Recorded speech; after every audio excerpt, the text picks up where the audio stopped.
Assalamualaikum warahmatullahi wabarakatuh.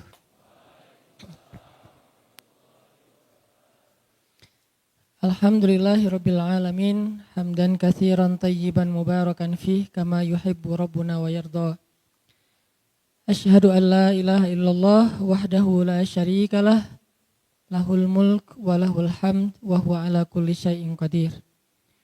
Wa asyhadu anna Muhammadan abduhu wa rasuluh. Allahumma salli wa sallim wa barik ala sayyidina wa habibina wa maulana Muhammadin wa ala alihi wa sahbihi wa man tabi'ahu ila yaumiddin, amma ba'. Para ustaz, para guru, para dosen, teman-teman sekalian, baik yang masih sendiri maupun yang udah berpasangan, mulai walaupun hujan di luar, mudah-mudahan Allah tetap memberikan kehangatan buat kita dan memberikan pahala lebih besar sesuai dengan jerih payah teman-teman yang tetap istiqomah, tetap bersabar untuk duduk dalam majelis ilmu walaupun hujan-hujanan. Mudah-mudahan pengorbanan teman-teman khususnya yang ada di luar akan Allah ganti dengan kemudahan-kemudahan nanti di akhirat. Terutama kemudahan untuk mendapatkan pasangan yang soleh-soleha. Beda aminnya. Teman-teman yang dirahmati Allah, malam ini saya pengen sharing tentang main dalam Al-Quran dan hadis. Boleh? Kalau biasanya dibahas tentang sholat, ibadah, zikir, sekarang main. Supaya kita punya modus. Kenapa main? Kata Ustaz Hanan ada ayatnya. Kok kamu senang main? Ada hadisnya. Nah, kita malam ini bakalan bahas. Kalau dalam bahasa ulama itu ar-riyadhah wal-la'ab fi as-sunnah an-nabawiyah. Olahraga dan main di dalam sunnah Nabi. Cuman kalau ngomong olahraga agak berat Jadi bukan berlatih kali ya, tapi bermain. Buat teman-teman yang anak skateboard pasti tahu lah. Bukan saya pengen jadi pro skateboarder, tapi saya cinta dengan skateboarding. Jadi lebih ke bermainnya. Sebelum saya membahas tentang main menurut Al-Quran dan hadis, coba kita perhatikan firman Allah di dalam surat Ali Imran ayat 14. Saya nanti bakal baca ayat ini. Teman-teman buka aplikasi Al-Quran di handphonenya. Surat Ali Imran ayat 14.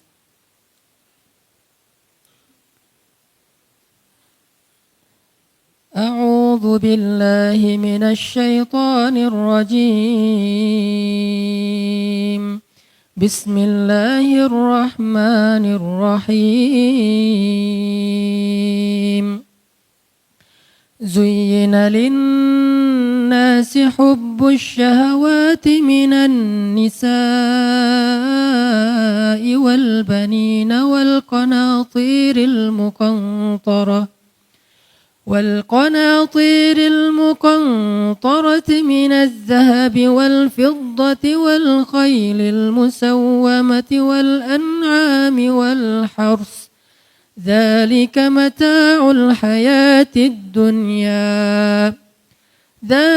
متاع الحياة الدنيا والله عنده حسن المآب قل أنبئكم بخير من ذلكم للذين اتقوا عند ربهم جنات تجري من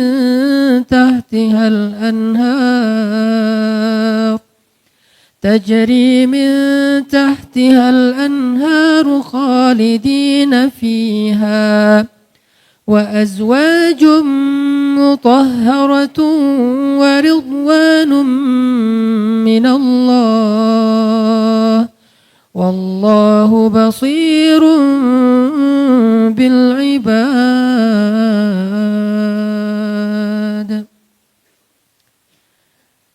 dijadikan terasa indah dalam pandangan manusia, cinta terhadap apa yang diinginkannya, berupa istri-istri, anak, harta benda yang bertumpuk dalam bentuk emas dan perak, kuda-kuda yang pilihan, hewan ternak, sawah dan ladang. Itulah kesenangan kehidupan di dunia. Sedangkan di sisi Allah ada tempat kembali yang sangat baik. Katakanlah, maukah aku kabarkan kepada kalian apa yang lebih baik dari semua itu? Bagi orang-orang yang bertakwa, telah disediakan di sisi Tuhan mereka surga-surga yang mengalir di bawahnya sungai-sungai. Mereka kekal di dalamnya dan pasangan-pasangan yang suci lagi bersih serta ridha Allah, dan Allah Maha melihat keadaan hamba-hambanya. Shadaqallahul azim. Teman-teman yang dirahmati Allah Subhanahu wa taala, mungkin bukan pertama kali kita mendengar ayat ini atau membaca ayat ini.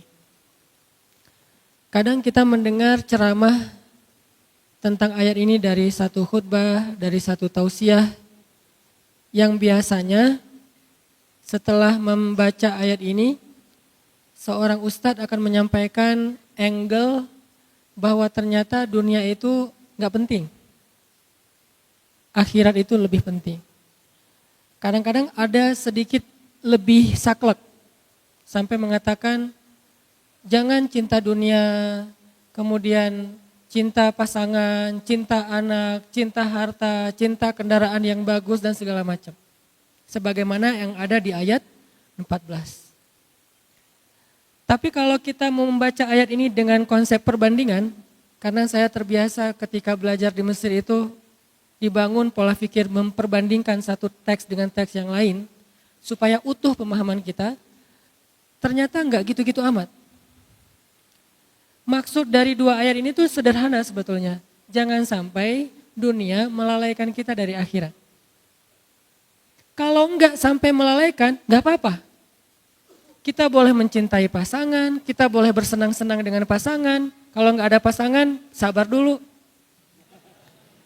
Kita boleh punya kendaraan yang bagus, kita boleh punya, kalau di sini al-khailul musawwamah. Kita boleh punya onta ataupun kuda yang bagus. Musawwamah itu kuda dan onta yang mahal loh. Harga kuda Nabi itu di atas 300 juta. Harga onta Nabi itu mungkin sekitar 2 miliar. Harga Alphard 1 miliaran ya. Berarti lebih mahal daripada Alphard. Boleh enggak kita misalnya bercita-cita pengen punya Alphard? Boleh.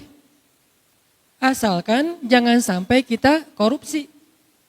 Jangan sampai kita bohong, jangan sampai kita curang, jangan sampai kita ngezolimin orang lain yang nanti merugikan dunia dan akhirat kita. Boleh enggak kita berharap punya istri yang cantik? Saya belum jawab. Boleh enggak sih? Yang di atas pengen punya suami yang keren, boleh enggak?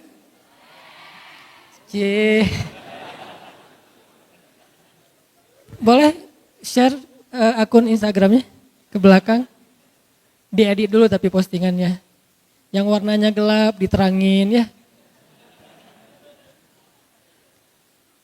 Kenapa boleh? Padahal di dalam ayat ini Allah mengatakan zuyyina linnas hubbus syahawati minan nisa. Dijadikan terasa indah di pandangan manusia itu syahawati minan nisa. Syahwat itu bukan cuma cinta ya. Di sini bahasanya terjemahannya halus. Syahwat itu kebutuhan biologis. Sehingga ada yang ngomong gini nih, sering ada di komen, ada di statement di sosmed tuh gini. Nikah mah jangan karena hawa nafsu, tapi karena Allah. Sehingga kalau ada yang nanya ke saya, Ustadz tuh nikah nafsu gak sih? Nafsu saya bilang. Kalau gak nafsu gimana caranya? Wah Ustadz gak benar berarti nikahnya gak ikhlas karena nafsu. Perhatikan firman Allah di surat Al-Mu'minun. Walladzina hum li furujihim hafidhun illa ala azwajihim. Orang yang menjaga, kemaluannya kecuali kepada istri-istri mereka. Oh kalau gitu nikah boleh dong karena hawa nafsu. Boleh banget, memang gitu. Bukankah makna litaskunu ilaiha yang kita singkat dengan istilah sakinah itu adalah laki-laki supaya merasa tentram kepada perempuan? Itu bahasa kiasan. Al-Quran itu punya gaya bahasa kiasan, punya gaya bahasa peribahasa Al-Quran itu ada. Salah satu peribahasa Al-Quran itu inna angkaral aswad la sautul hamir. Sesungguhnya seburuk-buruk suara itu suara keledai. Itu peribahasa Al-Quran. Ada juga kiasan. Kiasannya apa? Yang tadi kiasannya litaskunu ilaiha supaya kalian merasa tentram kepada istri kalian. Maksud tentram di sini adalah bisa menyalurkan kebutuhan biologis dengan cara yang terhormat dan halal. Masa sih Ustadz? Nih dengerin hadis Nabi. Ada seorang sahabat nanya ke Nabi gini, ya Rasulullah, memangnya kalau seorang laki-laki menyalurkan kebutuhan biologisnya kepada perempuan istrinya, itu berpahala enggak sih Rasul? Syahwat kepada istri, pahala enggak sih Rasul? Nabi balik bertanya, kalau dia menyalurkannya kepada selain istrinya, dosa enggak? Dosa. Begitu juga kalau dia melakukannya kepada istri yang sah, maka dia menjadi pahala dan ibadah. Oh kalau gitu harus hawa nafsu? Iya. Walaupun itu bukan yang terpenting. Tapi Nabi meletakkan itu di awal. Ketika Nabi mengatakan pilihlah perempuan karena 4 hal. Yang paling depan apa? Fisik kan? Walaupun yang paling utama apa? Agama, iman. Tapi Nabi nggak meletakkan agama di depan padahal agama paling utama. Kenapa? Nabi itu kalau ngomong yang realistis. Walaupun punya idealisme. Ini lihat gaya bahasa Nabi ini. Kalau kita kan agama. Kata Nabi bukan. Fisik dulu, harta, keturunan, baru agama. Tapi kalau disuruh pilih, agama dulu. Tapi Nabi nyebutnya apa? Fisik dulu kan? Kan kita nggak tahu seseorang itu soleh atau enggak pas kita baru ketemu, baru lihat akunnya ketahuan soleh atau enggak ketahuan. Pasti yang pertama kita lihat hasil editan di ngedit semalaman. Wah, Korea banget nih. Korea yang dikasih hijab gitu ya. Boleh nggak kayak gitu? Boleh. Bukankah sahabat pernah mau menikahi seorang cewek, saking terjaganya dia nggak ngelihat calon istrinya. Nabi nanya, kamu udah ngelihat belum wajahnya? Belum ya Rasulullah. Kalau bahasa kita, enggak ya Rasulullah, saya mah menjaga pandangan. Kata Nabi, jangan gitu, lihat coba. Nabi kan orangnya realistis. Oh gitu ya Rasul, boleh saya lihat? Boleh. Akhirnya dia stalking. Bahasa sekarang stalking, bahasa hadisnya dia ngintip-ngintip. Kan stalking kan? Dia mengintip-ngintip dari kejauhan mana si cewek lagi keluar dari ruang kuliahnya. Oh itu, Masya Allah, Subhanallah. Saya pikir biasa-biasa aja, ternyata bidadari.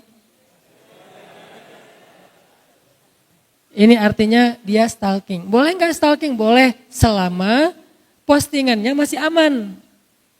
Begitu ada yang macam-macam, langsung unfollow. Di blok jangan, kasihan. Unfollow aja dan jangan unfollow terus ganti akun, lihat pakai akun yang baru, jangan. Biar nggak ketahuan, bikin 2 akun, 1 akun pencitraan, 1 lagi akun stalking. Enggak, bukan pengalaman. Pernah sih. Ini artinya teman-teman ternyata dalam hadis boleh kita mencintai istri kita karena nafsu. Tapi itu kan bukan yang terbesar ya porsinya. Tetap ada porsi itu yang realistis lah. Sampai Nabi mengatakan salah satu di antara perbuatan sia-sia tapi berpahala adalah bercanda gurau dengan keluarga, istri dan anak. Nanti kita akan bahas tentang kata Nabi itu kullu syai'in laisa lahu min dzikrillah fahuwa lahun. Segala sesuatu yang gak ada unsur zikir di dalamnya itu sia-sia. Illa arba'u khisal, kecuali 4 perkara. 4 perkara ini gak ada zikir, gak apa-apa. 4 perkara ini cuman main-main doang, gak apa-apa. 4 perkara ini senda gurau, gak apa-apa. 4 perkara ini kata orang cuman sia-sia, gak apa-apa, malah berpahala. Ada gitu Ustadz yang sia-sia berpahala? Ada, saya emang cari yang kayak gitu-gitu. Ini angle yang jarang dibahas tentang Islam. Biar kita tahu salah satu prinsip Islam itu teman-teman apa? Ayat yuridullahu bikumul yusra wa la yuridu bikumul usra. Ma anzalna alaikal qur'ana litashqa. Itu prinsip Islam. Allah pengen memudahkan kalian, Allah tuh gak pengen nyusahin kalian. Di surat Toha, tidaklah kami menurunkan Al-Quran untuk hanya ngebebanin kamu Muhammad. Enggak. Al-Quran itu tidak diturunkan sebagai beban. Syariat itu bukan sesuatu yang ribet. Justru Islam itu yusr, kemudahan. Salah satu bukti bahwa Islam itu mudah, nikah. Itu bukti banget tuh. Nikah susah atau mudah? Mudah. Yang mempersulit nikah itu calon mertua berkumis tebal. Kalau syariat Allah mah gampang nikah itu, coba bayangin cuman akad doang kan. Saya terima nikah fulanah binti fulan dengan mahar sekian-sekian. Kata saksi enggak sah, berarti yang mempersulit bukan Allah tapi saksi. Kenapa saksi mempersulit? Ternyata saksinya mantan. Hati-hati cari saksi ya.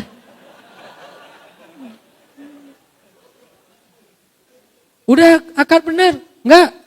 Oh ulangi lagi. Sah saksi? Belum. Seharian gak bakalan sah kalau saksinya adalah M bintang-bintang. Cari saksi itu yang netral. Yang udah move on. Ustadz. Insya Allah ya. Nih teman-teman. Artinya akad nikah itu sederhana loh. Kalau kita gak bisa akad dengan bahasa Arab, maka kita bisa pakai bahasa Indonesia. Enggak bisa hafal, boleh nyontek. Salah bisa diulang.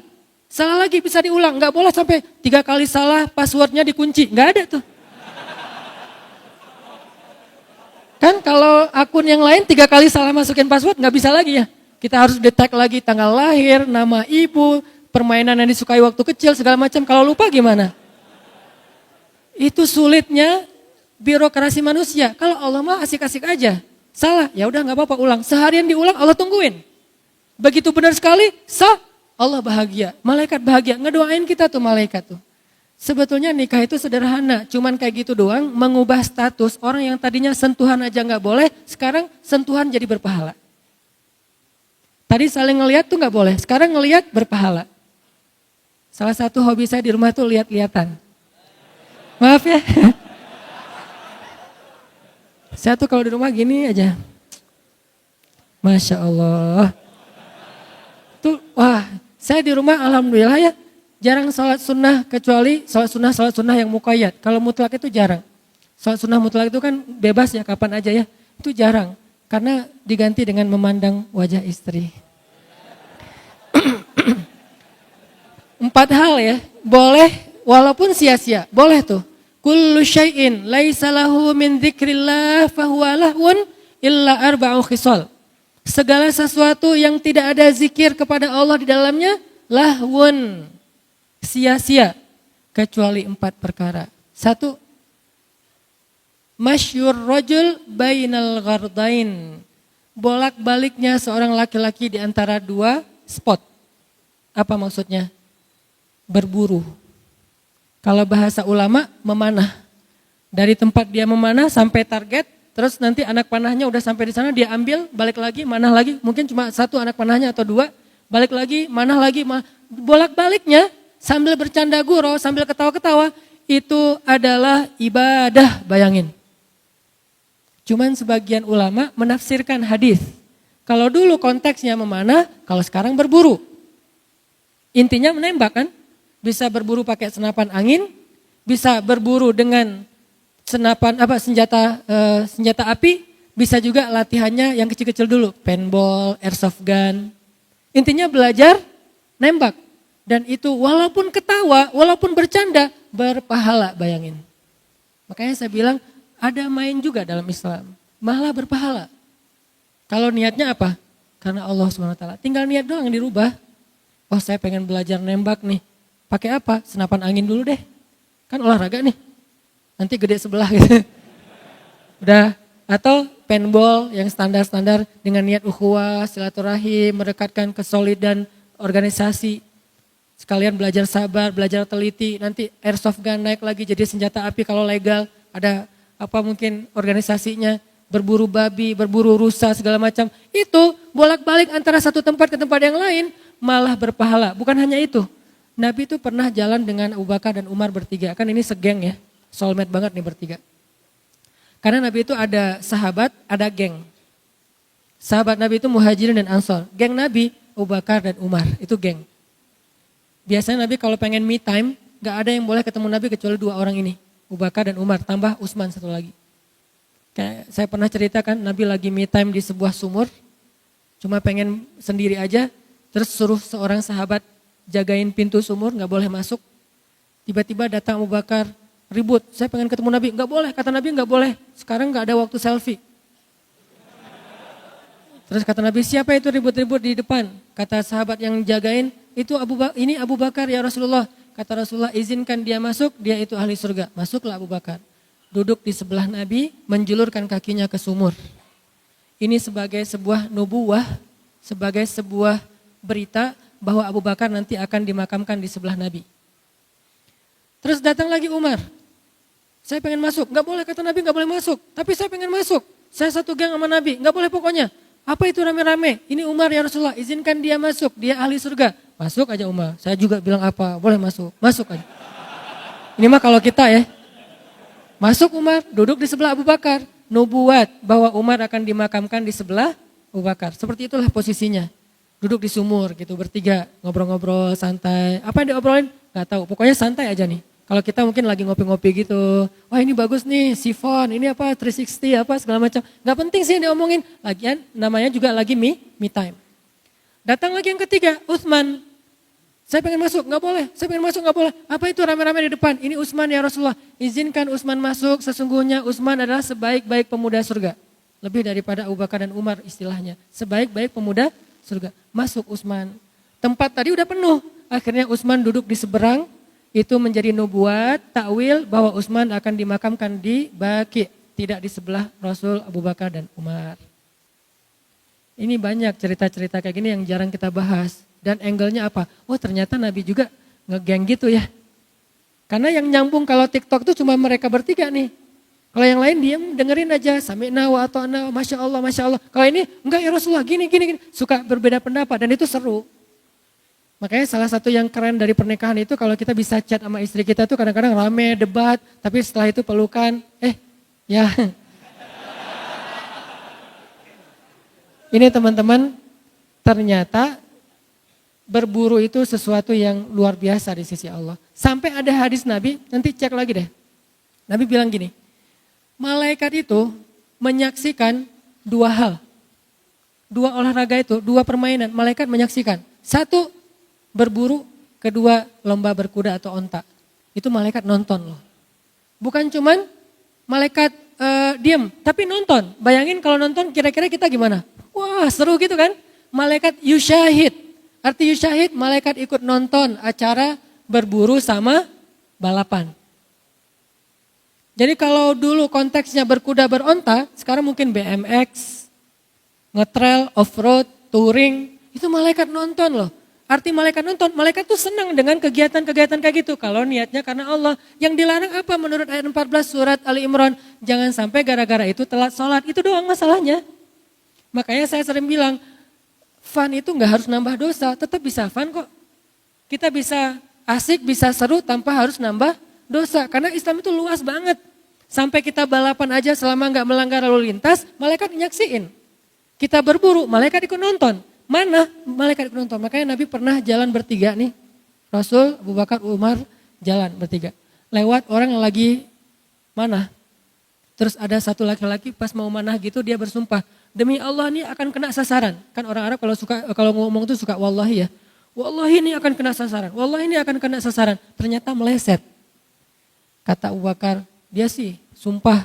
Berarti gak kena sasaran tuh berarti dia harus bayar kifarat sumpah. Kata Nabi, sumpah dalam masalah memanah maka itu dimaafkan. Sampai segitunya. Sahabat saking seriusnya pengen kena sasaran tuh, dapat poin yang paling gede di tengah, dia sampai sumpah, demi Allah ini kena nih. Ternyata meleset, kata Abu Bakar yang lewat, dia sih udah terlanjur sumpah meleset, berarti dia harus bayar denda kifarat sumpah. Kata Nabi, sumpah dalam memanah dimaafin. Menunjukkan gimana mudahnya Islam memberi ruang untuk orang main. Jadi kalau kita berburu, ini kena nih, demi Allah ini kena nih. Tapi jangan dimain-mainin ya, karena dia serius nih. Ini kena nih demi Allah, nggak kena. Wah lu udah sumpah tuh, bayar tuh kifarat. Bayar kifarat sumpah kan lumayan gede tuh. Berpuasa atau kasih makan orang miskin, ternyata khusus buat latihan atau bermain. Kalau saya lebih menyebutnya bermain ya, walaupun maksudnya berlatih, itu dimaafin coba. Maka kata Nabi, di antara 4 yang main-main tapi berpahala, yang nomor 1-nya berburu. Nomor 2, seorang laki-laki yang melatih kuda atau ontanya. Melatih kuda atau melatih onta. Bukan berkuda doang, melatih. Jadi kuda itu kan bukan hanya dipakai untuk ditunggangin ya. Dia juga dilatih kayak kalau orang barat tuh ngelatih anjingnya biar sehat, pagi lari, sore lari gitu. Kita ngelatih kuda sama onta itu berpahala. Udah azan? Oke, insya Allah nanti kita lanjutkan setelah azan, kita dengarkan azan dulu. Penembaknya, dia dapat pahala dan dijamin surga. Yang ketiga, orang yang menyiapkannya. Yang menyiapkannya ini kalau dalam konteks dulu sejarah yang bawa-bawa anak panah. Kalau sekarang dalam konteks sniper modern kan ada 2 orang ya. Satu yang nembak, satu lagi yang apa itu istilahnya itu. Ya gitu deh. Asisten atau apa itu. Nah gitulah pokoknya, saya nggak ngerti istilahnya. Kan ada 2 orang kan. Satu yang nembak, satu lagi yang ngukur-ngukur gitu kan, kecepatan angin atau apa. Nah, dua-duanya dapat pahala dan dijamin surga. Coba lihat, betapa luar biasanya Islam. Sampai yang kayak gini-gini diatur.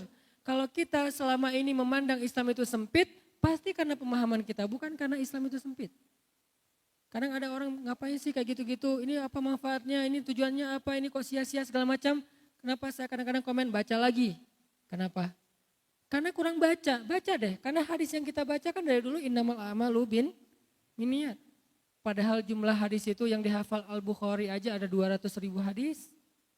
Yang dihafal oleh Imam Ahmad bin Hambal ada 1.000.000 hadis. Berapa yang sudah kita hafal sehingga kita mengatakan ini sia-sia. Banyak angle-angle agama, angle Islam yang kita belum tahu. Termasuk tadi mondar-mandir sampai disebutkan oleh seorang tabi'in. Tentang keadaan sahabat di zaman Rasul.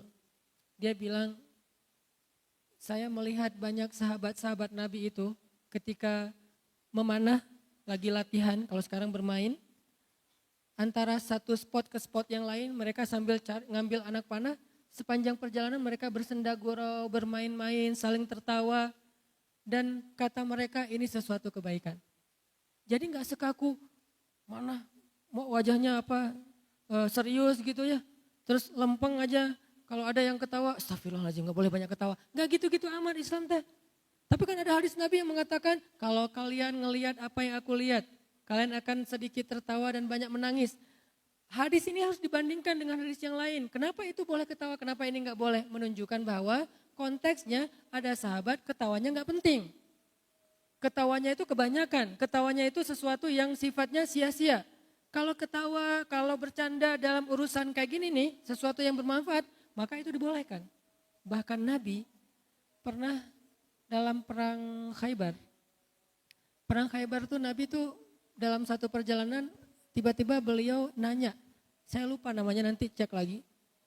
Mana Fulan bin Fulan, siapa yang ditanya sama Nabi? Seorang sahabat yang dia itu pintar mencairkan suasana. Keahlian dia itu dia kayak stand up comedy gitu, tapi positif. Dia tuh kalau ada di tengah-tengah sahabat yang lain, itu semuanya jadi suasananya tuh jadi cair, keadaannya jadi nyaman, ucapannya tuh renyah. Sehingga Nabi itu nanya dia ketika dalam perjalanan Khaybar, kenapa? Karena perjalanan Khaybar ini cukup menegangkan. Para sahabat itu agak-agak khawatir gitu, soalnya perjalanannya kan sebelum subuh, kabut, mau ngepung benteng Khaybar. Benteng Khaybar itu bertingkat-tingkat. Sahabat tegang. Dalam kondisi kayak gitu Nabi nanya, mana Fulan bin Fulan? Supaya apa? Supaya dia bisa lucu di depan kita terus kita jadi santai gitu. Coba lihat. Ternyata yang punya semangat humoris, yang punya bakat ngejok gitu, itu ternyata di antara sahabat dibutuhin juga tuh. Walaupun jumlahnya nggak banyak. Jangan semua sahabat jadi komik ya, mungkin 1-2 gitu. Ada porsinya. Yang jelas hal yang kayak gitu diapresiasi dalam Islam selama masih positif. Nggak mencela agama, nggak sara, nggak dusta. Nah selama masih positif, itu sesuatu yang diapresiasi dalam Islam. Jadi profesi sebagai seorang entertainer dalam Islam kadang dibutuhin loh dalam kondisi-kondisi tertentu. Makanya kadang-kadang ada teman-teman dari organisasi kemanusiaan tuh kalau pergi ke Palestina, pergi ke kamp pengungsian di Suriah tuh kerjaan mereka tuh bukan cuman bagi-bagiin obat, pangan gitu enggak. Kadang-kadang cuman menghibur kayak kita misalnya ada korban bencana alam gitu kan ya. Bikin kayak playground buat anak kecil, terus bikin games dan segala macam. Oh, ini aktivis nggak penting banget sih datang-datang cuma menghibur doang, bukan nyuruh ngaji, bukan nyuruh zikir, sholat. Itu juga ya, yang ini juga ya, nggak ada masalah di antara satu dengan yang lain. Kenapa sih kita parsial banget tentang Islam? Seolah-olah satu bagian itu mulia, yang lain hina. Bukankah mereka juga butuh dihibur supaya trauma psikis mereka itu terobati? Dan Nabi melakukan itu dalam perang Khaybar. Ini menunjukkan main dalam Islam itu ada porsi. Walaupun porsinya gak boleh ngalahin ibadah. Tapi ada porsinya. Seorang entertainer dalam Islam itu diberikan penghargaan oleh Nabi. Sampai Nabi nanya di mana dia. Dan luar biasanya lagi. Sahabat yang tadi ditanya sama Nabi ternyata hadir. Saya Rasulullah. Terus Nabi nyuruh dia di sebelah Nabi. Nabi nyuruh dia bicara sehingga yang lain terhibur. Setelah itu pas pulang Nabi nanya di mana dia. Ternyata dia syahid dalam perang Khaybar. Dulu tuh seorang komik syahid. Hebat ya. Dia komik, dia syahid. Dia entertainer, dia syahid. Itu keren banget loh. Jadi yang syahid itu bukan cuma hafiz, seorang ahli ibadah, seorang entertainer juga syahid. Dia ada bagiannya dalam jihad. Bagiannya apa? Menghibur sahabat yang lagi galau. Duh saya ninggalin istri ini gimana nih? Udah tenang aja ada Allah. Oh iya, dia punya peran di situ. Sampai ada yang bagiannya apa? Bikin syair. Kayak pas gali Parit Khandak tuh, para sahabat tuh bikin syair. Pas bikin Masjid Nabawi, sampai syairnya kemudian diriwayatkan jadi sebuah kayak nyanyian gitu. Apa syairnya? La in qa'adna wa nabiyyu ya'malu, fadhaka minnal amalul mudallalu, la isha illa ishal akhirah, Allahumma arham ansara wal muhajirah. Terus diikutin. La in qa'adna wa nabiyyu ya'malu. Kita pikir sahabat itu zikir terus. Ada porsi zikir, ada porsi nyanyi. Apa tuh artinya? Nah itu masalahnya. La in qa'adna wa nabiyyu ya'malu. Kalau kita duduk-duduk aja sedangkan Nabi kerja, malu dong. Itu maksudnya. Nyindir sahabat yang tadi udah capek, duduk. Nabi udah capek gak duduk. Akhirnya bikin syair. La in qa'adna wa nabiyyu ya'malu. Akhirnya oh ya gak enak nih. Fadzaka minnal amalul mudallalu. Kalau gitu kita malu-maluin. Itu syairnya. La isha illa ishal akhirah. Gak ada kehidupan yang lebih bahagia daripada kehidupan di akhirat. Allahumma arham ansara wal muhajirah. Ya Allah rahmatilah kaum ansar dan muhajirin. Lihat kehidupan para sahabat. Apakah selalu, nih kita nggak boleh banyak bercanda nih, kita angkat aja batu. Nggak gitu-gitu amat. Ada waktunya bercanda, ada waktunya bersyair, ada waktunya bernyanyi. Bahkan Nabi kadang-kadang nonton loh.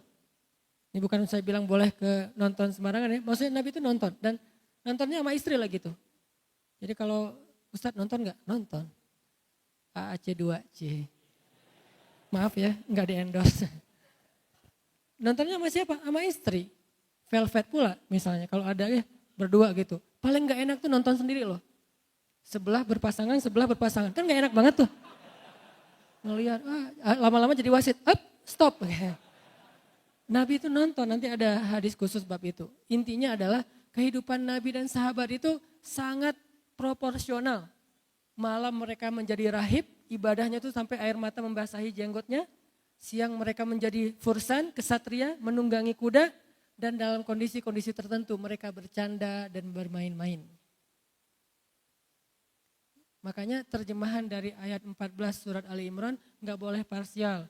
Jangan main-main, jangan bercanda, nggak boleh sibuk dengan istri, nggak boleh sibuk dengan anak, nggak boleh sibuk dengan kendaraan. Nggak gitu, maksud Allah kita boleh menjadikan semua itu sebagai mata ul hayati dunia, kesenangan dunia, tapi jangan lupa akhirat itu lebih keren loh.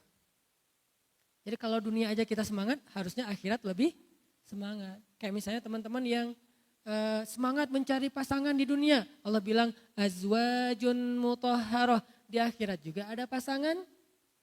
Yang saya sering bilang di akhirat, di surga itu nggak ada lagi jomblo.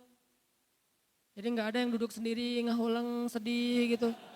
Lo kenapa? Gua ditikung. Nggak ada tuh.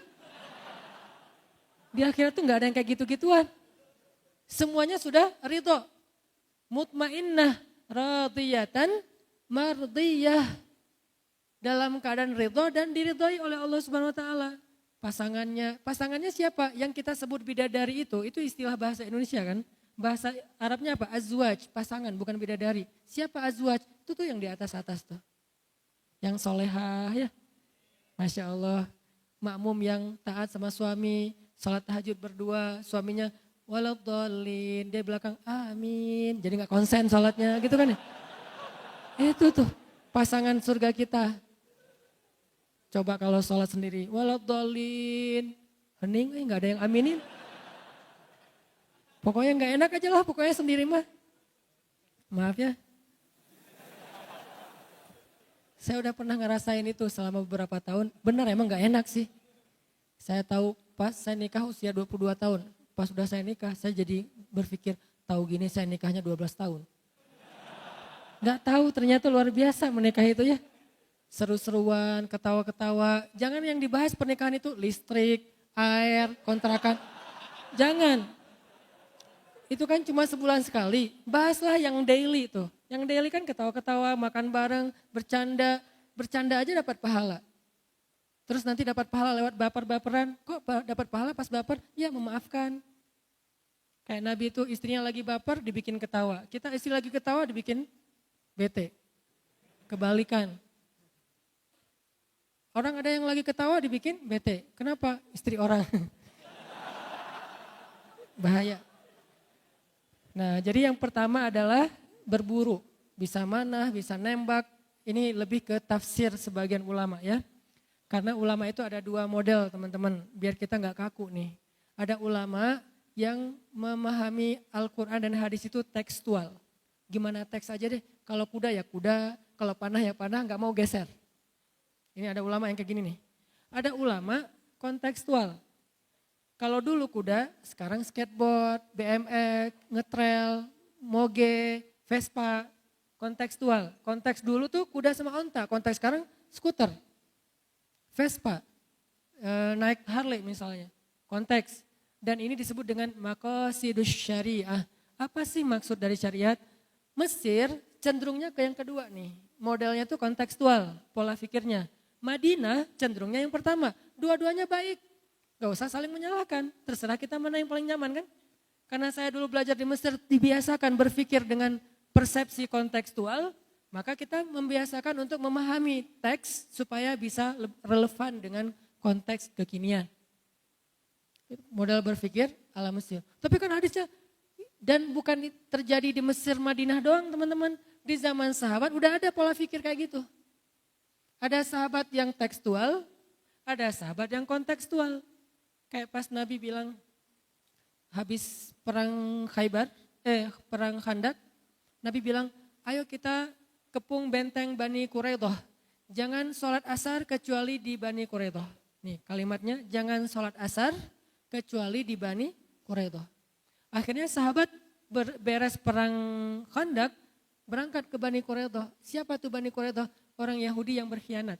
Mereka lah yang mengompori orang kafir Quraisy untuk menyerang Madinah.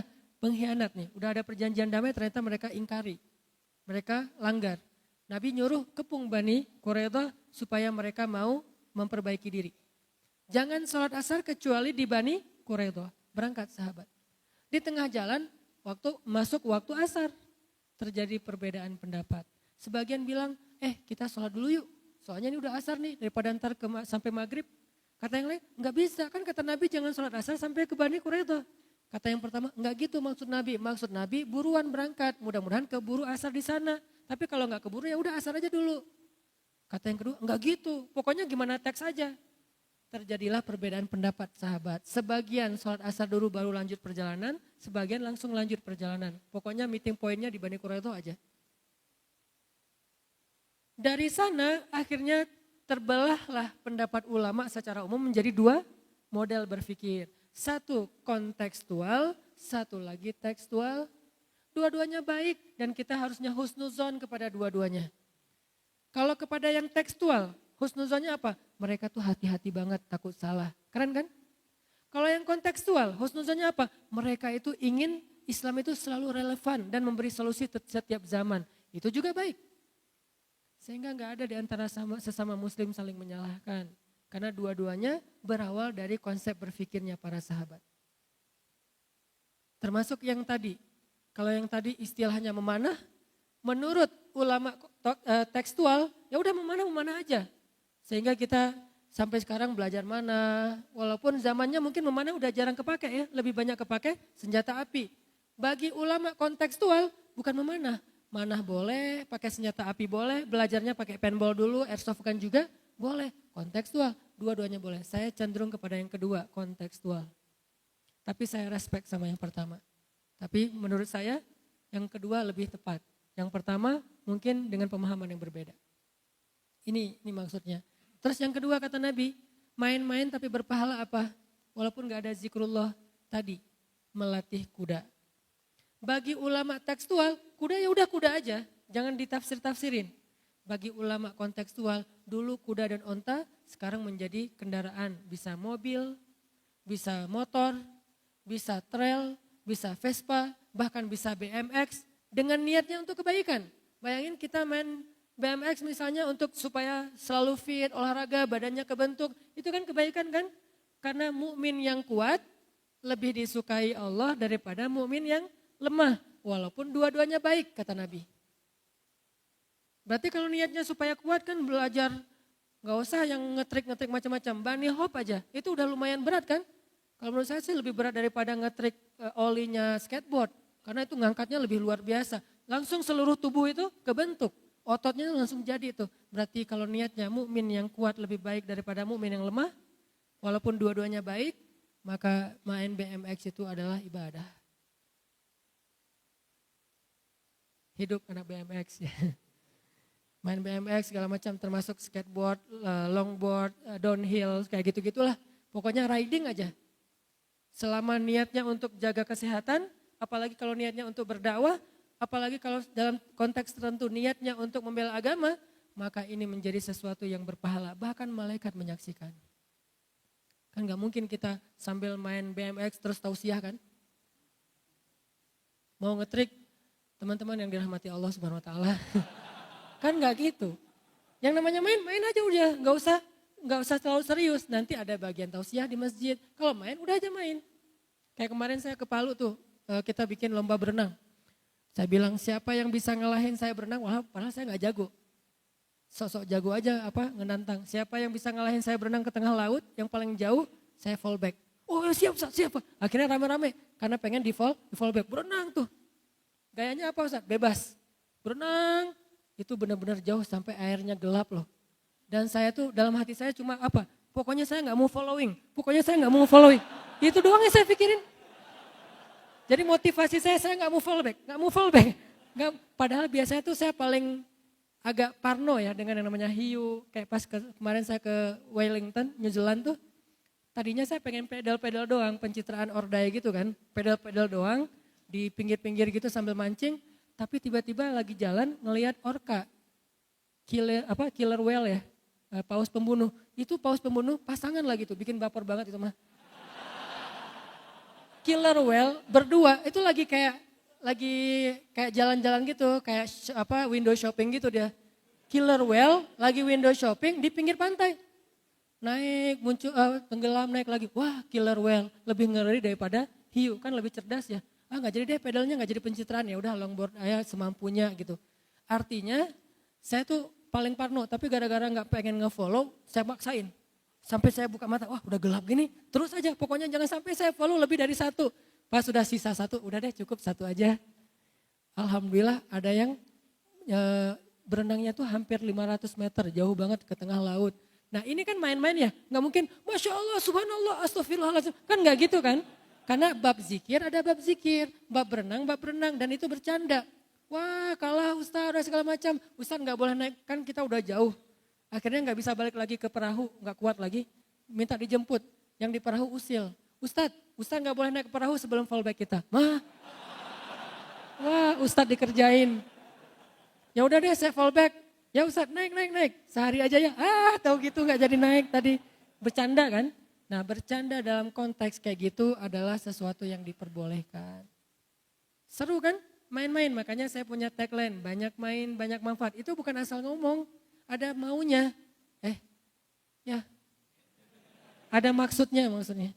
Jadi bukan sekedar, Ustaz kok banyak main bukannya banyak selawat. Selawat mah gak usah diomong-omongin. Ustaz kok banyak main bukannya banyak tilawah. Tilawah mah mudah-mudahan. Masa saya mau bilang, saya banyak loh tilawah. Kan kegeeran banget ya. Agak-agak norak gitu kan. Karena ada yang lebih banyak tilawahnya. Guru saya tuh anggota dewan. Tingkat provinsi gitu. Kan sibuk banget. Tapi sehari tilawah beliau 15 juz. Itu bukan orang yang nganggur loh ya. Anggota dewan tingkat provinsi yang sibuk banget, sehari murojaah hafalan beliau hafiz, sehari murojaah hafalannya tuh 15 juz. Masa saya mau bilang banyak tilawah sementara saya cuma sejuz, itu juga kadang-kadang absen gitu. Kan gak enak sama beliau, banyak tilawah, banyak manfaat, emang kamu udah tilawah berapa? 1 juz Ustaz, 1 juz banyak, saya 15 juz. Guru saya di Aceh yang kemarin saya ketemu pas pulang ke Aceh tuh 1 hari 10 juz dan itu sudah beliau lakukan lebih dari 15 tahun. 3 hari khatam, 3 hari khatam, 3 hari khatam. Beliau baru boleh ngomong banyak tilawah dan saya merasa belum pantas ngomong banyak tilawah. Ya udah yang standar-standar aja deh, banyak main. Karena emang dari dulu senang main. Mudah-mudahan mainnya jadi berpahala. Carilah hadis-hadis supaya melegitimasi permainan. Wah ini ada hadisnya nih, catat. Kenapa ntar kalau ada yang menghujat, ini hadisnya nih. Modus ya, cari pembenaran. Yang kedua, melatih kuda. Dulu kuda dan onta, kalau sekarang kendaraan. Terus arti melatihnya apa Ustadz? Ngulik mesin. Menurut sebagian ulama itu mengulik mesin, anak Vespa gitu kan ya. Ngulik-ngulik mesin, kan tuh lumayan ngabisin waktu kan ya. Selama nggak telat sholat, selama nggak sampai sia-sia, itu keahlian yang penting loh. Karena salah satu ciri cowok keren itu, kalau mobil atau motornya mogok itu benerin sendiri, bukan manggil montir. Mogok tengah jalan, lu datang ke sini derek, itu kurang keren. Lebih keren lagi dia ngulik sendiri tuh. Dan dia akan terbentuk juga kan fisiknya ngulik-ngulik kayak gitu. Apalagi kalau turun mesin sendiri. Lumayan. Jadi salah satu keahlian cowok yang harusnya saya belum punya nih. Saya pengen belajar. Yang harusnya punya keahlian MacGyver lah pokoknya. Yang kayak gitu-gitu bisa bikin apa. Saya punya teman dia soleh banget. Malam ahli tahajud. Siangnya itu dia bisa ngapa-ngapain aja. Listrik saya rusak dia benerin. Mesin cuci rusak dia benerin. Pokoknya tuh bener-bener teknisi banget. Nah ini keren nih. Dan Nabi menganjurkan kita jadi kayak gitu. Cowok tuh belajar mesin deh. Semampunya aja. Tapi jangan sampai waktu buat mesin itu melalaikan kita dari kewajiban-kewajiban beribadah kepada Allah, kuliah, kehidupan sosial. Jangan asik sendiri gitu. Tapi tetap itu kebaikan. Ngulik mesin. Tetap kuda dan onta itu memang sesuatu yang istimewa. Cuman kalau nggak punya kuda, nggak punya onta, masa mau ngelatih kucing kan agak-agak aneh ya. Ya udah mesin aja gitu. Ngapain lo ngelatih kucing? Emangnya kenapa? Ini sunnah, nggak ada onta, nggak ada kuda, kucing aja deh, enggak. Mesin kalau sekarang. Itu yang kedua ya. Yang ketiga, nah ini yang seru nih. Main-main, senda gurau, sia-sia, tapi berpahala apa? Bermain-main dengan istri dan anak-anaknya. Ini salah satu hadis yang saya paling suka nih. Ini demen banget saya sama hadis ini nih. Makanya hadis ini tuh hadis favorit. Kalau ditanya Ustadz hadis favoritnya apa? Hadis tentang 4 permainan yang berpahala. Terutama nomor 3, main-main sama istri dan anak. Boleh gitu Ustadz? Boleh banget lah. Orang Nabi itu suka main-main sama istrinya. Nih contoh-contoh Nabi main sama istrinya ya. Salah satunya Nabi lagi pulang dari satu perjalanan dakwah gitu atau jihad. Terus di rumah Aisyah lagi main kayak boneka-bonekaan. Jadi dalam Islam patung, boneka boleh kalau hanya sebagai alat untuk main-main.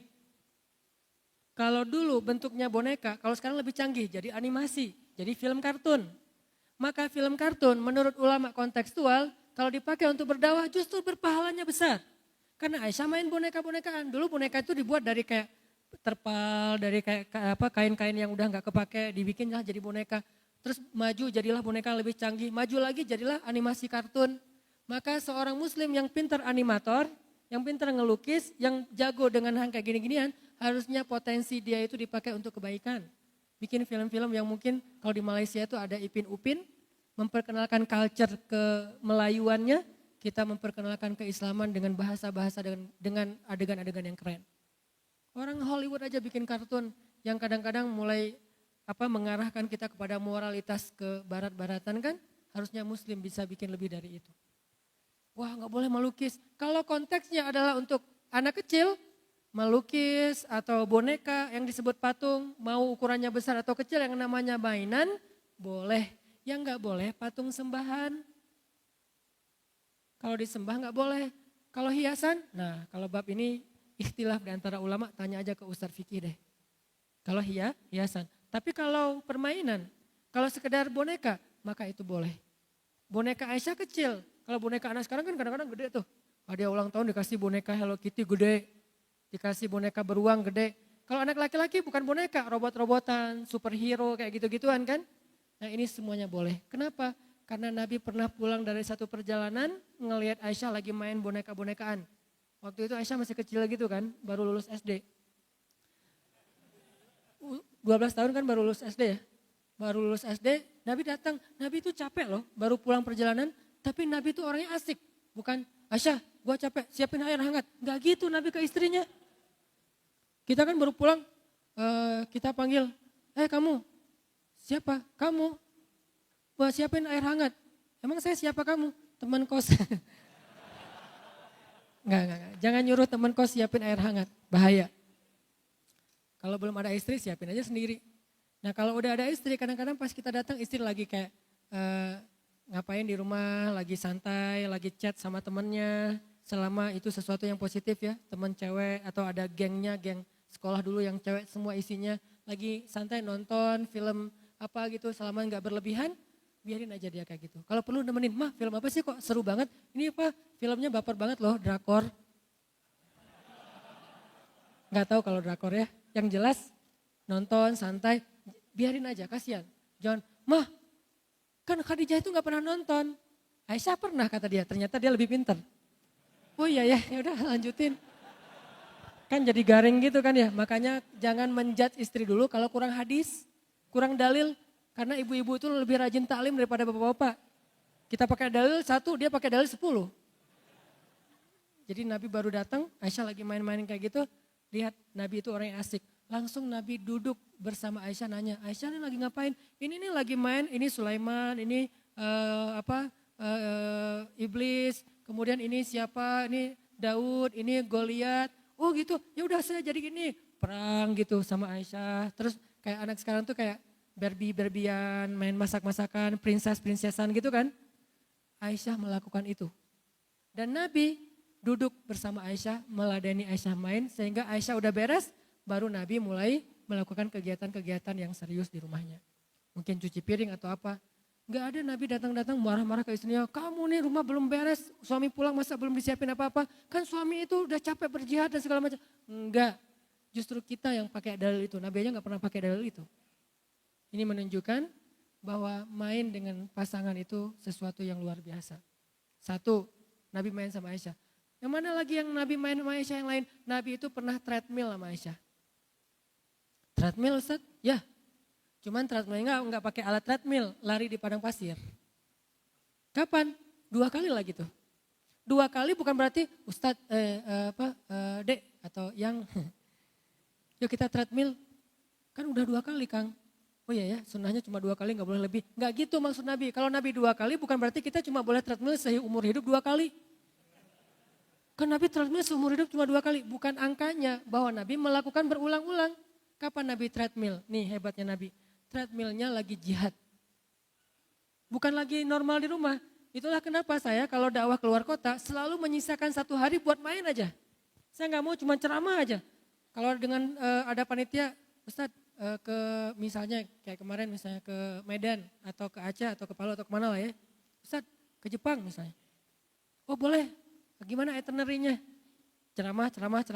Boleh nggak 1 hari saya pengen main kayak main di salju gitu, skate gitu lah, nggak ngerti saya istilahnya. Oh boleh Ustaz, tapi itu seharian, nggak apa-apa kan udah 3 hari ceramah.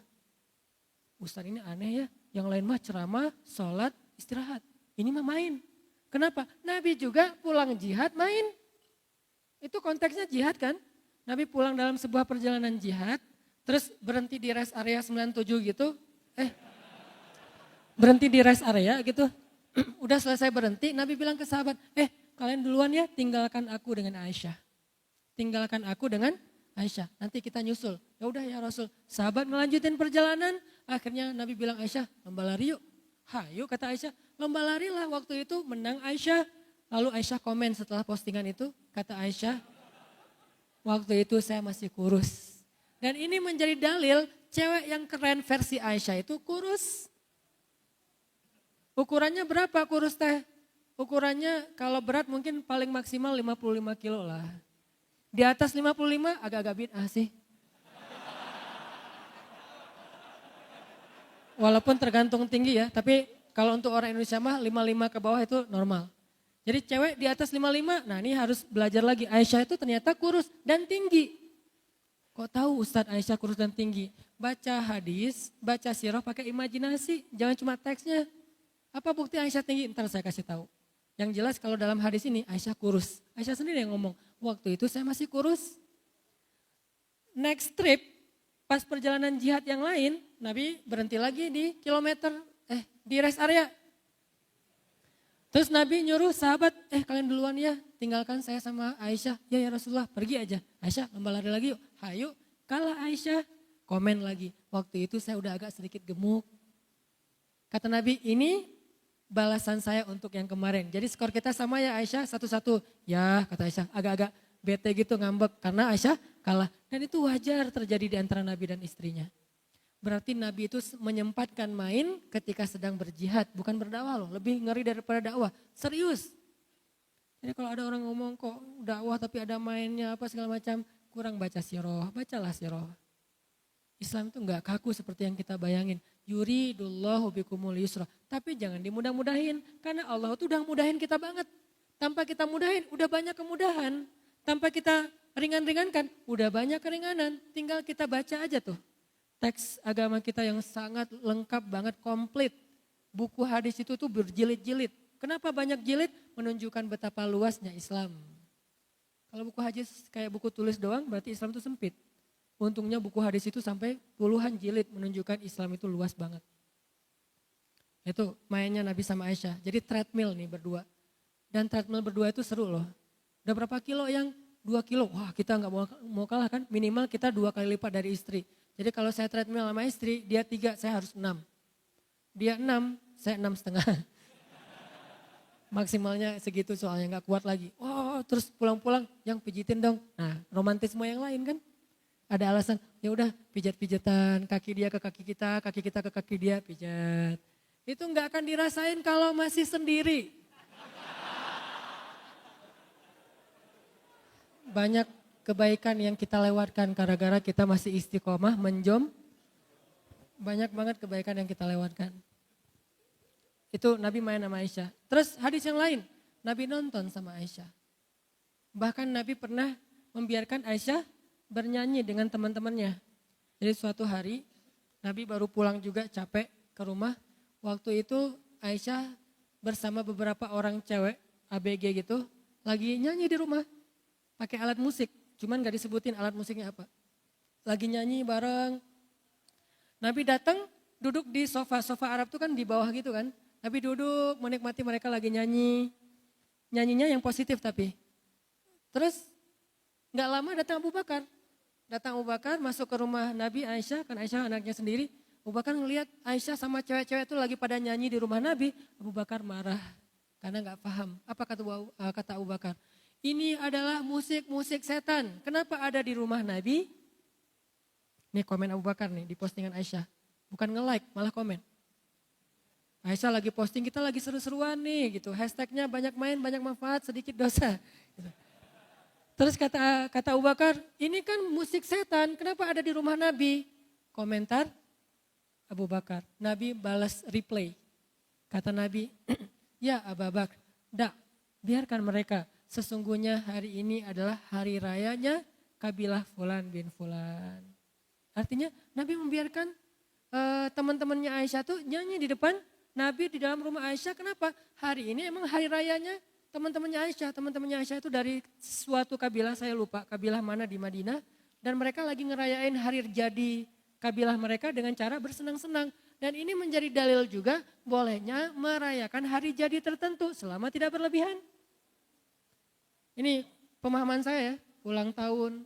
Asal tidak menjadi pesta pora yang berlebihan, selama itu bentuknya masih hiburan yang wajar, apalagi kayak ngundang anak yatim, fakir miskin, ngasih makan, itu boleh, ada hadisnya. Walaupun konteksnya bukan ulang tahun pribadi, ulang tahun kabilah, sama aja kan. 17-an Agustus, hari jadi kota Bandung, hari jadi pribadi, yang jangan hari jadi mantan, berat. Kalau hari jadi sendiri mah gak masalah. Nah ini terjadi di zaman Nabi. Akhirnya biarin wahai Abu Bakar, karena ini hari jadi mereka. Akhirnya Abu Bakar duduk, boleh. Pernah gak dengar kisah ini? Jarang kan? Karena jarang dibahas. Menunjukkan bahwa banyak hal yang kita belum tahu tentang Islam. Terus Nabi nonton. Hari jadi hari jadi negeri Habasyah. Habasyah itu kalau sekarang Ethiopia. Nah Ethiopia ini kan ada hari jadinya. Pas pekerja-pekerja kayak TKI gitu, TKI Habasyah yang tinggal di Madinah, mereka pas hari jadi kota Habasyah kayak memperingati gitu. Makanya mereka bikin kayak festival gitu, namanya Habasyah Fest.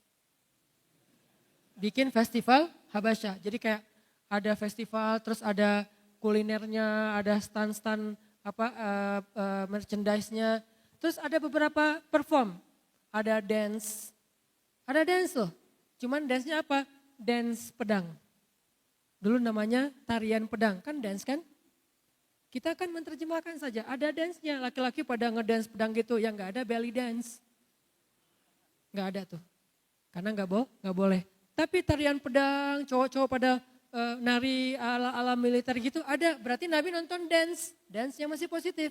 Terus ada kayak ring MMA-nya tuh, Ultimate Fight. Karena banyak budak-budak Habasyah itu jago tarung kan, budak Habasyah itu kan jago tarung. Akhirnya mereka bikin kayak perlombaan tarung, Ultimate Fight, mixed martial art, bebas, gaya apa aja. Juaranya terdapat piala dari ketua ikatan orang-orang Habasyah di Madinah. Jadi ada kayak organisasinya gitu. Dan setiap 5 tahun ganti ketuanya. Kayak kita lah pokoknya. Akhirnya mereka bikin gulat, tarung gitu. Dan Nabi nonton. Berarti nonton Ultimate Fight salah satu yang dibolehkan dalam agama. Selama gak judi, nonton tuh hiburan doang dan tidak berlebihan. Nah akhirnya nontonnya bareng siapa? Bareng Aisyah. Adegannya lucu loh. Nabi lagi di rumah. Hari ini hari festival Habasyah. Orang di luar tuh rame. Oh, ketawa di sana, ketawa di sini, seruan di sana, asik di sini. Aisyah tuh mondar-mandir aja depan Nabi di dalam rumah. Aisyah mau ngajak Nabi nonton gak enak. Tapi pengen kayak lagi iklan now showing gitu kan, lagi tampil, lagi perform kayak gitu. Terus Aisyah cuma lihat trailernya doang. Aduh, diulang-ulang trailernya sama Aisyah. Terus Nabi ngelihat Aisyah mondar-mandir. Nabi itu kan orangnya pengertian ya, empati banget. Nabi bilang, Aisyah, aturiduna an tanzurin, dengan lembut. Aisyah, kamu pengen nonton? Coba tanya itu sama istri. Aisyah, kamu pengen nonton? Aisyah senyum, wajahnya merah, tandanya dia malu, pengen. Aisyah, bukan turidun. Aisyah, hal tashtahina an tanzuri? Aisyah, kamu pengen nonton? Kata Nabi. Aisyah ngangguk, terus nunduk, wajahnya merah. Ya udah, ayo kita nonton, kata Nabi. Ayo, pegangan tangan sama Nabi. Pegangan tangan dengan pasangan sunnah. Yang gak punya pasangan, kasihan. gini aja ya sendiri. Pegangan tangan Nabi sama Aisyah. Nonton nih. Beli tiket, ngantri, terus nonton. Nontonnya gimana? Nabi berdiri, Aisyah di sebelah Nabi. Itu berdirinya tuh dempet loh. Berdiri, nempel, kemudian Aisyah meletakkan dagunya di atas pundak Nabi. Nabi itu orangnya tinggi. Kalau sampai cewek bisa naruh dagunya di atas pundak Nabi, menunjukkan cewek ini orangnya tinggi. Kurus, tinggi, keren. Itulah Aisyah. Jadi Nabi milih Aisyah juga. Wah, Aisyah ini tinggi ya. Makanya Aisyah tuh pernah menggibah seorang istri Nabi yang pendek kan. Sofia kalau nggak salah. Nabi ngapain sih rajin-rajin ke rumah Sofia? Emang kenapa Aisyah? Sofia itu kan gitu kata Aisyah. Karena Aisyah cemburu kepada Sofia. Sofia itu kan cuma beda setahun sama Aisyah. Istri Nabi itu semuanya muda kecuali satu. Siapa yang tua? Saudah. Yang lain semuanya muda. Istri Nabi itu muda-muda. Cuman yang perawan cuma satu Aisyah. Yang lain gak perawan tapi muda. Berapa usia Sofia ketika dinikahi Nabi? 17 tahun. Baru aja lulus SMA. Waktu itu Aisyah umurnya 16 tahun cuma terpaut setahun. Makanya Aisyah tuh paling cemburu berat sama Sofia. Udah cantik, muda pula, dan orangnya tuh asik gitu, seru. Nabi kalau udah ngobrol sama Sofia bisa lama tuh. Sampai akhirnya Aisyah stalking IG-nya Sofia. Mana hadisnya Aisyah stalking IG-nya Sofia? Diam-diam Sofia lagi posting acara di rumahnya. Jadi Sofia tuh kayak lagi ngundang anak yatim, tasyakuran di rumahnya. Udah gitu foto bareng, selfie bareng ibu-ibu, posting. Aisyah diam-diam melihat. Tapi nggak mau nge-like, takut ketahuan. Nabi tahu Aisyah lagi stalking Sofia. Akhirnya Nabi japri, Aisyah lagi stalking Sofia ya. Akhirnya Aisyah ketahuan malu gitu. Hadisnya gimana sih Ustadz? Hadisnya Aisyah pas lagi Sofia bikin acara di rumahnya, diam-diam datang ke sana pakai cadar biar nggak ketahuan. Stalking kan? Datang pakai cadar, jalan. Yang mana sih yang Sofia itu? Penasaran gua, kok Nabi betah banget di rumah dia. Orangnya gimana sih? Datang pakai cadar. Yang biasanya cadarnya kayak gini, dia pakai cadar yang agak-agak beda sekarang. Benar-benar nggak diketahui. Nabi itu kan orang teliti banget, menunjukkan Nabi itu mata Aisyah aja tahu. Hati-hati pakai cadar kalau baru nikah, ntar ketukar. Suaminya nggak hafal gitu kan, mama bukan, saya masih jomblo gitu. Nih, buat yang cadaran ya. Saya respect sama yang cadaran, tapi saya menganut mazhab yang tidak cadaran. Istri saya tidak ada yang cadaran. Tidak cadaran. Tidak cadaran. Teliti banget sih. Nah Aisyah pakai cadar datang ke rumah Sofia. Duduk aja di pojok. Jadi Aisyah tuh mojok gitu. Yang lain pada ketawa-ketawa, Aisyah giniin aja. Nabi dari kejauhan ngeliat, oh Aisyah. Pas Aisyah udah beres acara, Aisyah pulang sendiri kan. Dikejar sama Nabi. Aisyah kata Nabi, hah ketahuan? Kok tahu? Ya tahulah istri saya kata Nabi kan ya. Kamu kan matanya khas, mata bidadari gitu. Wah gitu. Hurul Ain. Istilah bahasa Arabnya bidadari apa? Hurul Ain. Yang matanya besar dan bulu matanya lentik. Yang matanya itu hitamnya hitam banget, putihnya putih banget, bersih, lentik dan keren banget. Alisnya itu bertaut dan kayak pedang. Aisyah kayak gitu. Kalau kita kan dibentuk dulu, dikikir, terus kayak ditatoin gitu ya biar lurus gitu. Lama-lama kok jadi kayak balok ya lurus kayak gini ya. Kalau Aisyah itu dari sononya udah kayak gitu, udah keren. Makanya Nabi pas ngeliat, oh ini Aisyah nih. Dikejar sama Nabi, Aisyah gitu kata Nabi. Aku tahu, akhirnya jalan berdua pulang nih. Sepanjang jalan, Nabi itu kan orangnya asik ya. Asik diajak chat, ngobrol Nabi sama Aisyah. Kata Nabi, kata Aisyah, ya Rasul kata Aisyah. Apaan sayang kata Nabi. Kalau misalnya Nabi jadi penggembala ternak, penggembala domba, terus ada 2 padang rumput, yang satu udah pernah dipakai orang, yang satu lagi belum pernah. Kira-kira Nabi mau menggembala domba di mana? Kata Aisyah. Aisyah menjebak nih, Nabi itu orangnya cerdas. Ya yang belum pernah dipakai lah, itu yang paling gua suka nih, padang rumput yang masih bagus, masih rimbun, masih belum pernah ada yang pakai di sana untuk menggembala. Kata Aisyah, oh gitu, iya. Nabi ngerti kan? Ngertilah kata Nabi. Maksudnya apa? Satu-satunya istri Nabi yang perawan cuma Aisyah. Aisyah lagi nyindir. Nabi orangnya pengertian, cerdas. Kalau kita kayak gitu ya tergantung sih. Bete kan istri kita? Kurang cerdas. Gimana masakan aku? Ya kurang garam sih mah. Terlalu jujur. Bilang aja, mah papa itu udah sering makan di restoran. Tapi ini lebih enak loh dari semua restoran. Ah si istrinya kan gitu kan ya. Walaupun habis itu, mah ada garam. Gombal-gombal dikit lah. Nabi itu luar biasa menjaga perasaan Aisyah. Makanya Aisyah tuh pernah cemburu sama Sofia gara-gara Sofia itu salah satu yang cantik banget selain Maria kan. Ada Sofia, ada Zainab, ada Hafsah, ada Maria. Hafsah itu 19 tahun. Ada Maria orang Mesir. Tahu sendiri lah orang Mesir kayak gimana. Keren banget lah. Arab tuh yang keren tuh Mesir, Lebanon, Suriah. Tuh keren-keren tuh. Nah Maria dari Mesir. Ini Sofia orang Yahudi. Jadi salah satu istri Nabi itu orang Yahudi yang masuk Islam. Kata Aisyah, ya Rasul ngapain sih senang banget ke rumah Sofia. Sofia itu kan pakai kode bahwa Sofia itu pendek. Kenapa? Aisyah itu tinggi orangnya. Lalu Nabi sedikit tersinggung dan mengatakan, ya Aisyah, seandainya ucapanmu itu ditaruh di lautan, maka seluruh lautan itu akan menjadi berbau bangkai. Apa maksudnya? Karena gibah itu seperti bangkai. Lebih bau daripada bangkai, enggak boleh menggibah. Nabi kalau udah bab kayak gini, marah. Kok marah? Kan Nabi enggak marah. Marah Nabi. Nabi pernah marah dan menasihati Aisyah. Gara-gara apa? Gara-gara Aisyah menggibah Sofia. Tapi di sisi lain, di sini menjadi dalil Aisyah itu orangnya emang tinggi. Makanya pas Aisyah berdiri di sebelah Nabi, meletakkan dagunya di atas pundak Nabi, berdirinya nempel gitu, nontonnya tuh begini, nonton tuh berdua. Nonton apa? Nonton dance, nonton apa lagi Ultimate Fight. Terus Nabi seru gitu. Pas udah lama nonton, Nabi ngelirik ke Aisyah, hampir aja hidung Nabi kena hidung Aisyah gitu kan, sama-sama mancung tuh. Imajinasikan siroh. Nabi kan mancung, Aisyah mancung. Aisyah, udahan? Kata Aisyah.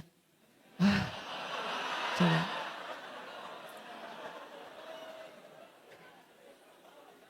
Belum pernah kan kayak gitu? Saya kalau nonton suka gitu. Keluar dulu yuk. Kan belum selesai, ini lagi kayak klimaksnya tuh lagi adegan paling seru, apalagi film-film thriller gitu yang pembunuhan. Oh ya udah. Terus kalau yang horor-horor pembunuhan gitu kan itu paling lebih seru lagi nontonnya. Takut. Cowok banget lah ya. Walaupun kita juga takut. Saya pernah nonton film horor kayak gitu yang thriller-thriller pembunuhan gitu. Ternyata yang lebih heboh malah saya. Dia gitu banget sih. Iya aku orangnya lembut. Agak-agak kurang keren sih waktu itu saya mah. Lama-lama kita nonton itu lagi. Enggak lo kurang asik kalau nonton film horor. Enggak, kali ini gue mau jadi cowok sejati. Nonton. Kayak tren tebusan. Kan itu horor banget ya, zombie-zombian gitu lah. Pas ada yang muncul zombinya, saya yang loncat duluan. Sama aja udahlah, apalagi pakai 3D gitu kayak gitu-gitu. Nah Nabi itu nonton seru, terus Aisyah taruh, tenang banget tuh Aisyah. Aisyah udahan, masih kayak gitu sampai 3 kali. Aisyah udahan yuk, udah kelamaan, ya udah pulang. Pas pulang Aisyah komen lagi di postingan itu. Apa kata Aisyah? Sebetulnya gua tuh bukan lagi nonton. Gua tuh lagi posting ke orang-orang betapa mesranya saya dengan Rasulullah SAW. Ini menunjukkan bermesraan di tempat umum adalah sunnah. Selama tidak berlebihan dan halal ya.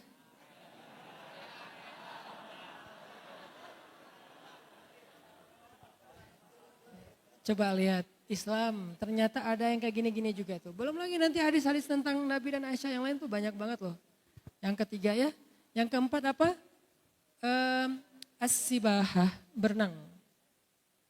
Berenang kalau secara tekstual ya udah berenang aja. Kalau saya melihatnya secara kontekstual, dulu namanya berenang, sekarang bisa free dive, bisa diving, bisa snorkeling, bisa cliff dive, loncat dari tebing gitu kan. Apalagi kalau habis diputusin tuh pas banget tuh. Loncat dari tebing gitu, cliff dive, terus bisa surfing, bisa wake surf, bisa kite surf gitu kan yang pakai kayak layang-layang gitu, kayak terjun payung gitu, terus ditarik. Semua ini sibahah, semua ini berenang. Tergantung kita mau yang mana yang kita senang. Ada yang senangnya cuma snorkeling doang, kayak ke Lombok, ke Raja Ampat. Itu juga bagian dari sunnah Nabi. Ada yang senangnya free dive, nyelam gitu, gak muncul-muncul lagi. Kenapa? Ada yang juga mainnya ombak. Ada ombak gulung saya gitu ya. Kenapa? Karena saya udah pernah digulung masa lalu lebih berat daripada digulung ombak misalnya gitu-gitulah. Garing lah pokoknya kayak gitu-gitulah. Ini namanya as-sibahah, berenang. Semua itu kebaikan teman-teman. Dan kan gak mungkin juga kita lagi pedal gitu kan ngejar-ngejar ombak. Terus ombak datang kita kayak take off terus kita riding gitu. Terus kayak snap gitu. Sambil kayak gitu kita kemudian kita sesama teman lagi longboarding gitu kan berdua. Jalan terus ke nosnya ke depan sambil sesungguhnya kan gak gitu kan. Ya udah main-main aja. Nanti setelah itu malamnya kita ngaji bareng, kita tahajud bareng, kita belajar hadis bareng. Ini Islam. Ada waktunya main, ada waktunya belajar, ada waktunya ibadah. 4 hal ini, Nabi itu emang berenang teman-teman. Saya dulu tuh penasaran, Nabi berenang di mana ya? Ternyata Nabi itu jago renang. Kapan beliau belajar berenang? Ketika beliau masih berusia 6 tahun. Saat beliau dibawa oleh ibunya ziarah makam ayahnya Abdullah di sebuah kabilah dan di sana tuh ada kayak telaga danau kecil, disitulah Nabi belajar berenang. Jadi Nabi usia 6 tahun udah jago berenang, si bolang Nabi teh. Berenangnya tuh di danau kecil telaga gitu sama teman-temannya, berenang segala macam, lomba berenang. Ini permainan yang keempat yang berpahala. Tapi di dalam hadis yang lain ada yang kelima teman-teman. Bergulat, tarung. Bisa MMA, bisa Wing Chun, bisa Muay Thai, bisa boxing, bisa boxer, bisa terserah lah pokoknya tarung aja. Tarung itu salah satu keahlian Nabi SAW. Dan belajar bertarung itu salah satu sunnah Nabi. Sampai Nabi ada riwayat ketika awal-awal berdakwah di Mekah. Nabi itu lagi menggembala ternaknya Abu Talib di padang pasir. Ditemenin sama seorang juara Ultimate Fight Mekah. Namanya Abu Rukanah. Abu Rukanah itu pemegang sabuk, banyak sabuk emas tuh. Dan gak ada yang ngalahin. Selama ini rekor dia itu menang KO semuanya, nggak ada yang kalah sekalipun. Abu Rukanah namanya. Julukan ya, bukan Abu itu bukan orang tua ya, itu gaya orang Arab. Umurnya tuh masih kayak 19 tahun gitu, masih ABG banget. Kenapa disebut Abu Rukanah? Nama aslinya saya nggak tahu. Karena Rukanah itu rukun, artinya badannya itu kayak tiang gitu, kuat banget badannya, ototnya tuh udah luar biasa. Abu Rukanah nemenin Nabi menggembala ternak di Mekah. Waktu itu Abu Rukanah belum masuk Islam. Lagi gembala ternak berdua ngobrol-ngobrol sama Nabi. Nabi bilang ke Abu Rukanah, duel yuk, coba. Nabi muda ya, Nabi masih umur sekitar 40 tahun baru dapat wahyu. Abu Rukanah, duel yuk. Kata Abu Rukanah, beneran Muhammad? Kan Nabi itu gak pernah tarung bebas. Tapi petarung, cuma gak pernah pamer. Jadi Nabi tuh kalau ngeliat orang tarung kayak di ring gitu, Nabi tepuk tangan. Padahal beliau tuh lebih jago dari mereka. Itu kerennya Nabi tuh, bukan gitu doang. Enggak. Nabi, wah hebat Umar, hebat Khalid, hebat Abu Rukanah. Nah kali ini Nabi ngajak Abu Rukanah duel. Abu Rukanah duel yuk. Kata Abu Rukanah, beneran Muhammad? Dalam hati Abu Rukanah, ntar kalau kamu terkilir gimana? Kalau kamu patah gimana? Kalau kamu sampai keluar darah gimana? Kan kamu tuh orang yang lembut. Abu Rukanah duel yuk. Beneran Muhammad? Beneran. Kata Abu Rukanah, kalau duel doang mah gak ada yang dipertaruhkan, gak seru. Ya udah, siapa yang menang dapat domba. Kalau saya menang, domba kamu kasih ke saya. Kalau kamu menang, domba saya kasih ke kamu.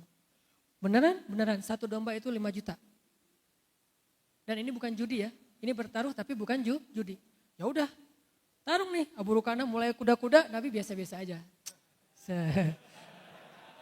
Nabi itu harus keren imajinasinya ya. Nabi biasa aja. Udah Muhammad, udah. Pas Abu Rukanah maju, dipegang sama Nabi, dibanting, dikunci sama Nabi. Nabi itu jago ngunci loh. Dikunci, hampir patah. Abu Rukanah bilang, Muhammad menyerah. Dilepas sama Nabi. Abu Rukanah, domba. Dikasih domba Abu Rukanah. Abu Rukanah tuh gak puas gitu. Kata Nabi, mau lagi? Ya udah deh, kayaknya tadi salah gaya nih. Salah jurus gitu kan. Ya udah nih, coba lagi penasaran soalnya yang kedua. Mulai lagi ronde kedua, dipegang sama Nabi, pas mau dibanting oleh Abu Rukanah, Nabi balikin, dikunci lagi, Abu Rukanah nyerah lagi. Abu Rukanah domba, 2 domba dikasih ke Nabi. Nabi diam, gak enak sama Abu Rukanah. Nabi kan gak mau nyakitin perasaan orang ya, diam aja. Kata Abu Rukanah, Muhammad sekali lagi aja. Masih penasaran saya nih, kok kamu bisa gitu sih Muhammad? Perasaan selama ini kamu tuh gak pernah masuk acara Ultimate Fight atau tarung bebas di mana? Saya lihat di TV One kamu gak pernah muncul. Abu Rukana. Ya udah kata Nabi, hayu. Tarung lagi, kalah lagi Abu Rukana sampai 3 kali berturut-turut. Langsung dikunci di ronde pertama di menit, bahkan belum 1 menit udah habis Abu Rukana nyerah, kasih 3 dombanya. Udah gitu Abu Rukana ngelihat sekeliling gitu. Kata Abu Rukana, Muhammad ada yang ngelihat gak tarungan kita? Gak ada, emang kenapa? Soalnya selama ini orang Arab taunya saya tuh petarung paling hebat. Juara bertahan, gak ada yang bisa ngalahin saya. Masa kalah sama orang kayak kamu Muhammad? Abu Rukana, Nabi senyum-senyum aja. Udah gak apa-apa, nama kamu tetap terjaga kok. Saya gak akan ngomong-ngomong kalau saya ngalahin kamu. Cie. Terus Abu Rukana kayak cemberut gitu. Kata Nabi, kenapa lagi Abu Rukana? Saya bingung nih.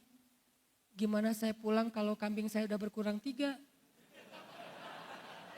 Terus Nabi nanya, emangnya kenapa? Bilang aja ke ayah kamu bahwa kamu kalah tarung sama saya. Itu masalahnya.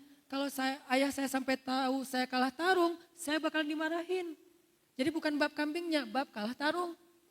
Gimana saya ngomong ke ayah saya, masa kambing saya hilang? Enggak mungkin saya bohong. Pasti saya akan bilang kambing saya diambil Muhammad. Kenapa? Gara-gara kalah tarung. Kok sampai 3 ronde, ayah kan gak keren banget kan? Gimana Muhammad saya ngejelasin ke ayah saya?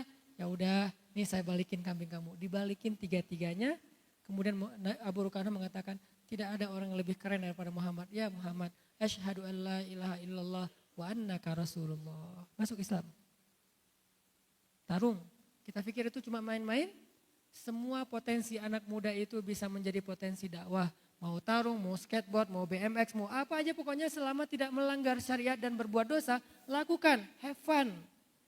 Udah hidup nikmatin aja hidup kalian, yang penting waktu hayya 'alas shalah simpan sebentar, salat dulu. Udah gitu lanjutin lagi. Lagian keringat terus sehat, keker gitu kan lebih bagus ya. Keringetan, mandi, pakai parfum kan keren.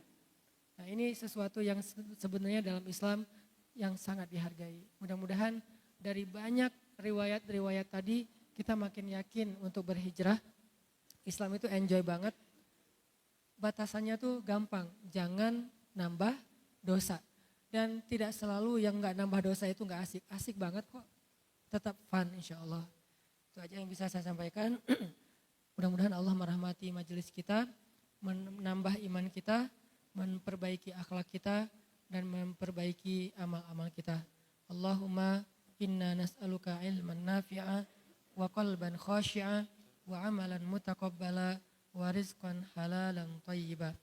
Rabbana atina fid dunya hasanah wa fil akhirati hasanah wa qina azabannar.